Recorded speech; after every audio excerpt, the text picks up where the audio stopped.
കഴിഞ്ഞ ദിവസമാണ് മുംബൈയെ നടുക്കിയ ബോട്ട് അപകടം ഉണ്ടാകുന്നത്. അപകടത്തിൽ മലയാളി കുടുംബവും ഉൾപ്പെട്ടിട്ടുള്ളതായാണ് വിവരം. അപകടത്തിൽ നിന്നും രക്ഷപ്പെട്ട 6 വയസ്സുകാരൻ തന്റെ മാതാപിതാക്കൾക്കായി കാത്തിരിക്കുകയാണ്. പരിക്കേറ്റ് ആശുപത്രിയിൽ കഴിയുന്ന കുട്ടി തന്റെ മാതാപിതാക്കളും കൂടെ ഉണ്ടായിരുന്നു എന്നാണ് അറിയിച്ചത്.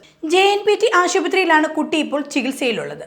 കഴിഞ്ഞ ദിവസം വൈകിട്ടാണ് അപകടമുണ്ടാകുന്നത്. ഗേറ്റ് വേ ഓഫ് ഇന്ത്യക്ക് സമീപം മുംബൈ തീരത്ത് യാത്രാ ബോട്ടും നാവികസേനയുടെ സ്പീഡ് ബോട്ടും തമ്മിൽ കൂട്ടിയിടിക്കുകയായിരുന്നു. വിനോദസഞ്ചാര കേന്ദ്രമായ എലിഫന്റ് ദ്വീപിലേക്ക് പോയ നീൽകമൽ എന്ന ബോട്ടിലേക്ക് നേവിയുടെ സ്പീഡ് ബോട്ട് ഇടിച്ചു കയറിയാണ് അപകടമുണ്ടായത്. ഇടിയുടെ ആഘാതത്തിൽ യാത്രാ ബോട്ട് തല കീഴായി മറിയുകയും പൂർണ്ണമായി മുങ്ങുകയുമായിരുന്നു. 13 പേരുടെ മരണമാണ് സ്ഥിരീകരിച്ചിട്ടുള്ളത്. 101 പേരെയാണ് രക്ഷപ്പെടുത്തിയത്. ഇതിൽ 4 പേരുടെ നില ഇപ്പോഴും ഗുരുതരമായി തുടരുകയാണ്.